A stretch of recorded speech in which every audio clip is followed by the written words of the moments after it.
What's up, everybody? Welcome to the PlayStation Portal Podcast, Episode 2.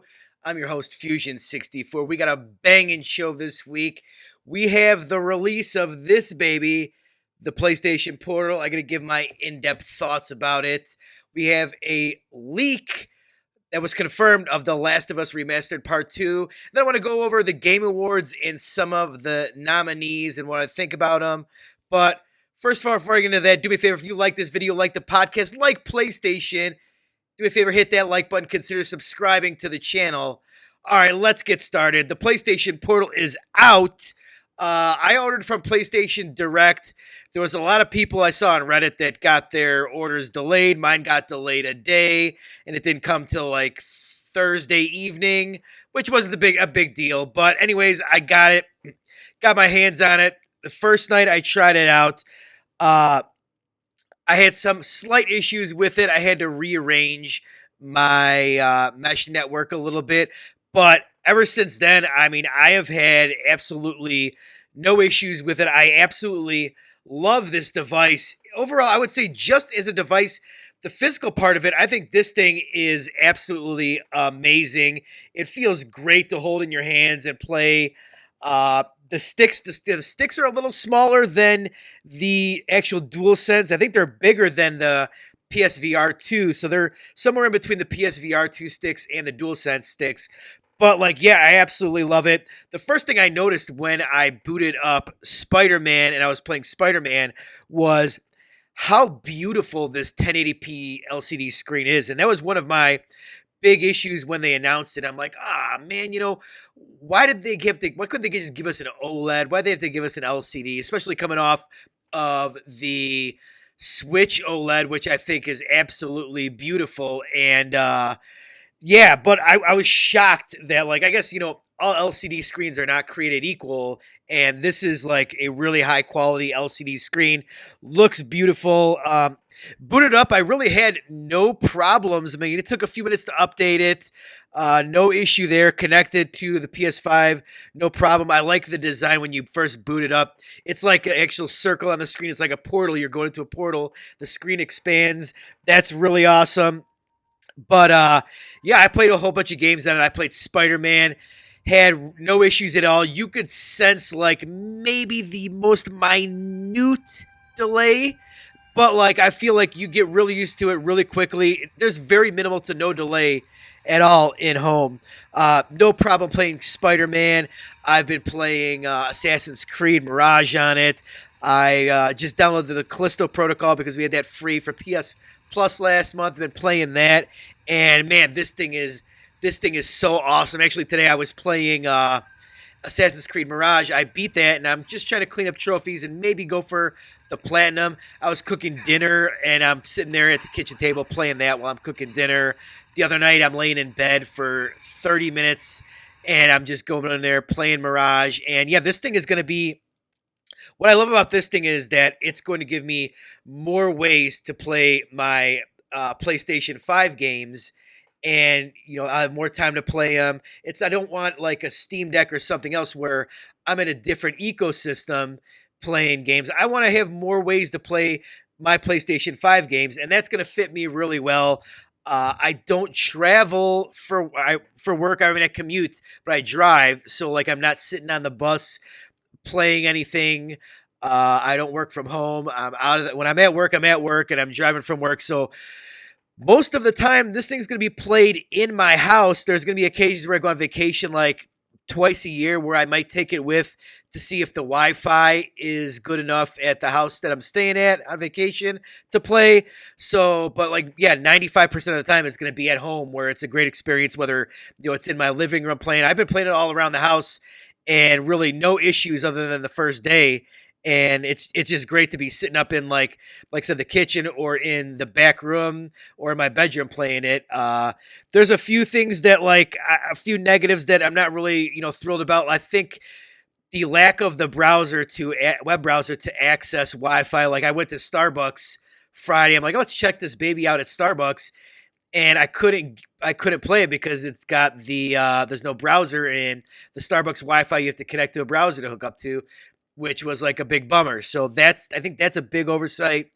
The Bluetooth audio kind of sucks, but like really, I never used my Bluetooth on the Switch. I would use like wired headphones. So I mean, okay. But other than that, man, I am absolutely loving the device. It just feels like a premium. It feels like a premium device.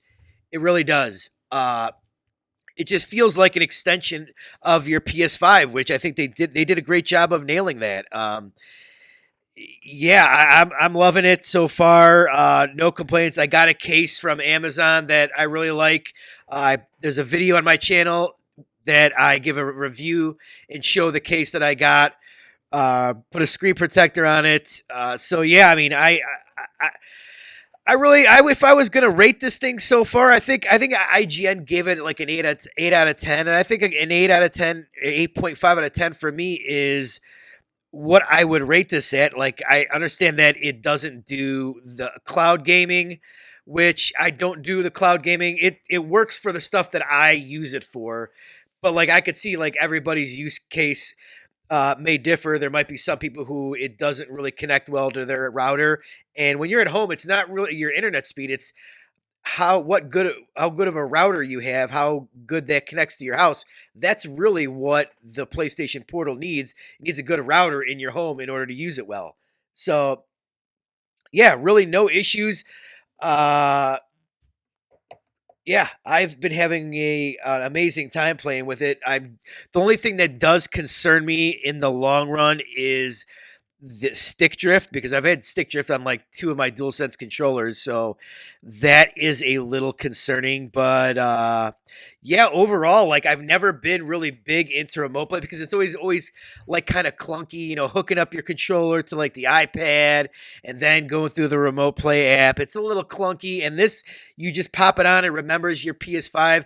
It takes, I don't know, maybe 10 seconds to connect to your PS5, and then boom, you're playing your games that are installed on your PlayStation 5, and it's been nothing really short of a great experience. I absolutely love this thing, and it might, really replace my Switch as my like in home handheld gaming device, basically. So yeah, that's basically my review for the PlayStation Portal. I absolutely love this thing, and I see myself using it a lot.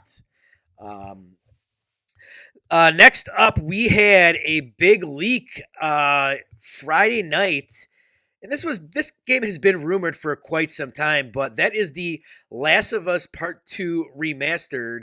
Friday night, the game actually leaked on Sony's back end.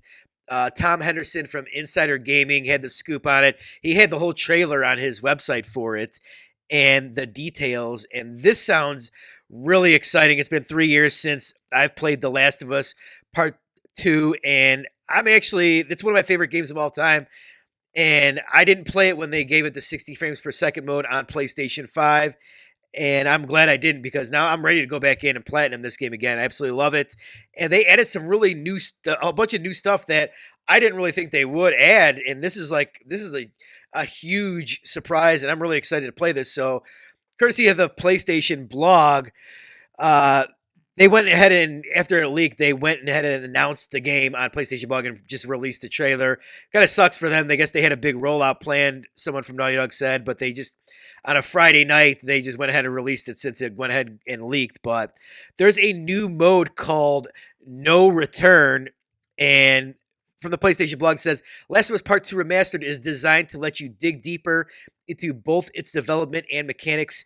Chief among them is a brand new mode called No Return, a roguelike survival mode designed to let players prove their mettle in randomized encounters and experience Last of Us Part 2's combat in a fresh experience. This mode includes a host of playable characters to choose from, some playable for the first time in the Last of Us franchise. Players will chart their own course on each run, choosing between various stealth and combat encounters that will pit you against a range of enemies with unique twists that can add new unexpected factors.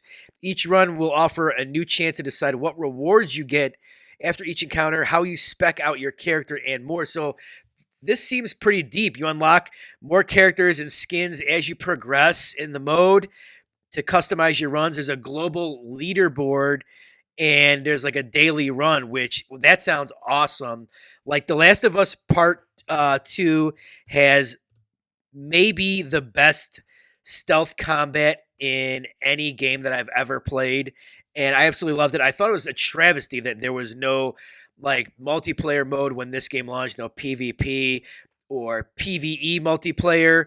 But this sounds amazing. Like it sounds pretty deep. Like you're gonna be able to customize your character, customize like what your loadout, what kind of weapons, maybe like different. Each characters have different kind of traits, so way you can progress differently. And it seems like no run is gonna be the same as the previous run. Different levels.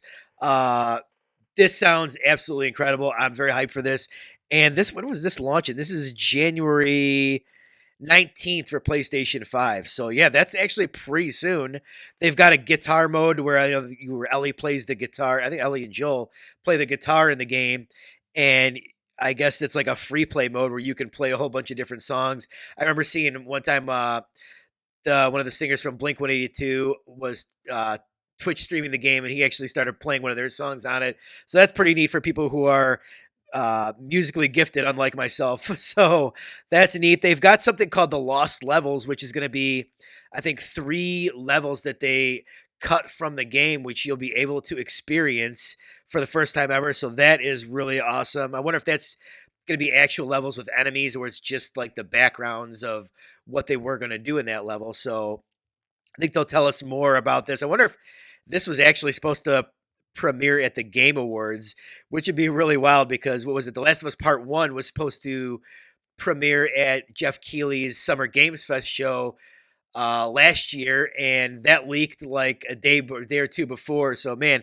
Naughty Dog, they've got problems with their stuff leaking big time. It's their stuff is always leaking. They need to lock it up, man. But yeah, there's gonna be obviously a 60 frames per second mode, fidelity mode in 4K. I'm guessing they put out a couple pictures. The visuals didn't look much different. We'll see.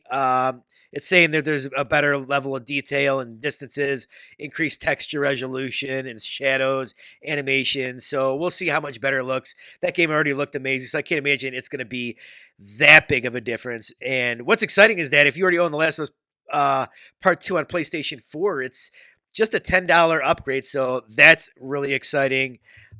Definitely like we're already looking at like this. I'm excited for Suicide Squad. I'm excited for Final Fantasy VII Rebirth. So like already we're starting the year off next year like jam packed. So that is pretty damn cool if I do say so myself. That like vaults up to one of my like most excited games next year just for like the PvE survival mode. But yeah, I was wondering if they were gonna like possibly bundle that Last of Us Factions mode maybe in with this, but it looks like not. They are not, unless maybe that this new survival mode was part of Factions and they like took that out and put it in here. But needless to say, the $10 to get like an extra few modes is really cool. Excellent on them. Excellent on Sony. Definitely. So next up, we have the Game Awards. The Game Awards was a big deal this week. They had their announcements for their nominees. And I guess we'll go over some of the big awards here. Start off with Game of the Year, we had Alan Wake 2, Baldur's Gate 3, Marvel's Spider-Man 2, Resident Evil 4, Super Mario Bros. Wonder, Legend of Zelda Tears of the Kingdom, and that is just a banging list right there. I have not played Mario Brothers Wonder, Baldur's Gate 3, or Alan Wake 2, but I have played Spider-Man, Resident Evil 4, and Zelda. I honestly think that like this year, Baldur's Gate 3 is going to run away with a lot of awards. So if I had to just give a prediction, I feel like Baldur's Gate 3 is going to nab that. Let's see, what other categories? Best Game Direction is something similar to, it's got all of the nominees basically except for Resident Evil 4 in it. Let's see, Best Art Direction, that one's interesting. We got Hi-Fi Rush, Liza P, Mario Wonder, Alan Wake 2, and Tears of the Kingdom. But I mean, it was a light year for PlayStation's first party stuff. But I think Spider-Man did get in a lot of awards. Best Score in Music. This is one that I'm really interested in.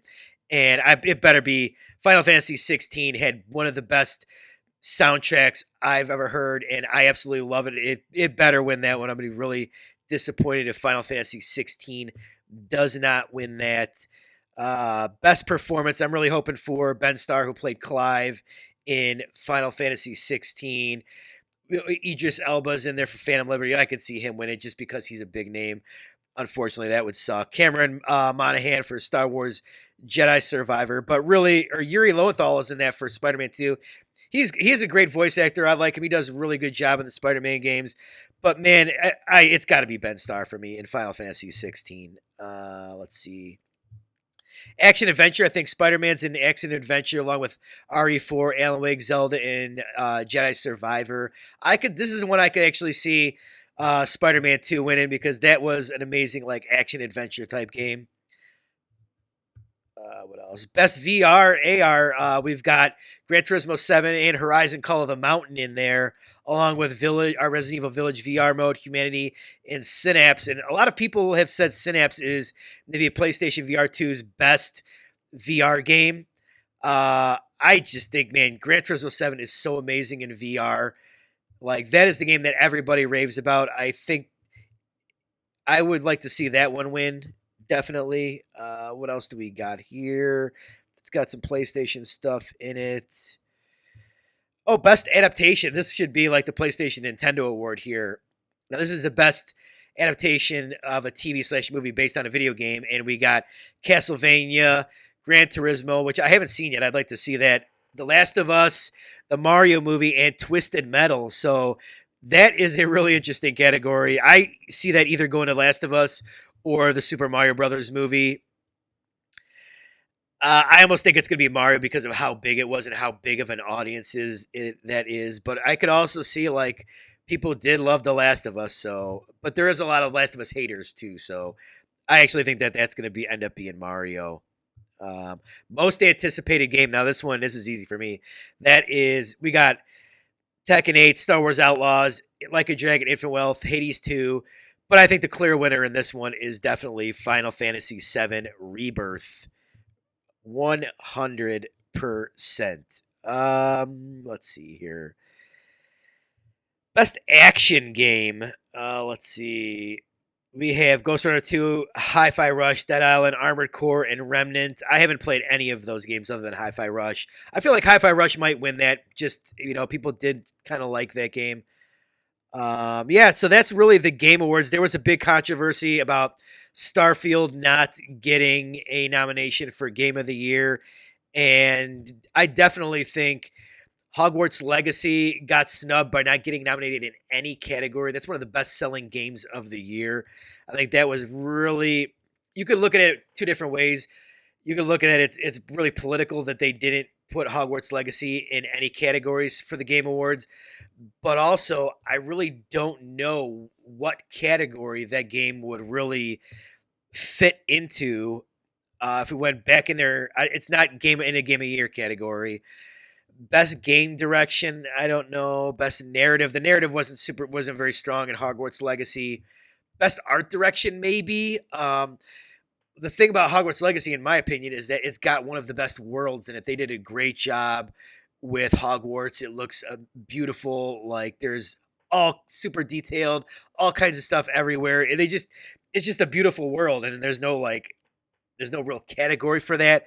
So yeah, I if there's like a viewer's choice award, then I think that it better be nominated for that because that game is massive. So that's the Game Awards. I believe they are on December 7th, if I am correct. So that's it for that. Let's get into what I've been playing for the week. And yeah, like I said, I've been playing Assassin's Creed Mirage. I beat that. I'm going to wrap up trying to go for the platinum on that. It doesn't seem like it's very hard platinum.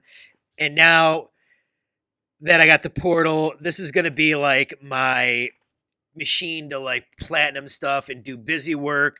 So like I could see myself in bed like every night trying to, work towards those trophies, work towards that platinum in Assassin's Creed Mirage. And I just started, like I said, the Callisto Protocol. I'm about 2 hours in, and I gotta say, this game is awesome. I totally slept on this game. I'm glad we got it as a part of PlayStation Plus. I love these like corridor survival horror type games, and this game so far is really cool. It's stunning. It's beautiful. It's one of the few games on PlayStation 5 that actually have played it in quality mode. Usually I'm always like 60 frames performance mode, but this game, Guardians of the Galaxy, and I think Final Fantasy 16 were the 3 games on PlayStation 5 where I've actually played it in the graphics mode, because I feel like this game's really about atmosphere, and you lose a lot of that in the performance mode. You lose a lot of the shadows and the reflections and the lighting, and it's not like a fast-paced, really action game. So it plays great in in graphics mode. So yeah, I'm loving that. I'm definitely gonna finish this game, and it seems I think I played like 2 hours, and I'm already like a quarter of the way through the game. So this game seems like it's really short. It should be no problem to breeze through. We have a big Black Friday sale this week. I did a video on that covering a lot of the stuff that I thought was worthwhile picking up on there. Just a quick few hitters that I think I'm going to pick up. I'm definitely picking up Gotham Knights. I've been eyeing that up since I finished Spider-Man 2. That's on sale for like $14. That's a steal. There was another one that I can't put my I think Lego Star Wars The Skywalker Saga was on sale for a pretty big discount. I think I'm going to pick up, but go check out my video on the Black Friday sale. I cover a lot of stuff. I go through the whole list almost, and there's a ton of great deals on there. The one thing that I'm really disappointed in is the lack of a sale on PlayStation Plus membership. Remember, they raised the price of the PlayStation Plus membership this summer from $60 to $80, and that was always on sale, during these big holiday sales, spring sale, winter sale, Black Friday sale. You'd always see this price go down like 30%. You used to get it on sale for like $40, I believe, when the Essential membership was $60, and no sale on existing members for Essential. Now, for new members, you got like 30% off, or if you wanted to upgrade your tier from, let's say, Essential to Extra or Premium, there was a sale on that. But I don't want those extra tiers. I have a hard time, getting to play all of these PlayStation Plus games as is. So, like, I don't need more games. I usually just buy the stuff that I want, or like I buy it on sale. I'd rather just buy it on sale and play it at my own leisure, at my own pace. So that's hugely disappointing, man. I hope like when they have the winter sale at the end of the year, or even a spring sale, they bring back these PlayStation Plus discounts for existing members, or else then, yeah, I'm going to definitely have to think of if the $80 is worth it come next summer for me to renew my membership. That is really definitely disappointing on my part, but yeah, that's it for the show for this week. Like I said, I got a few videos coming up about the PlayStation Portal. We got some other stuff to check out. But yeah, do me a favor, if you like this podcast and you want to see this podcast grow each week, hit that like button, consider subscribing, share the podcast out. Helps the channel out a ton. Looking to hit 500 subscribers pretty soon. So yeah, that's it for this week. Thanks for watching, and I will see you guys next Sunday. Fusion 64 out.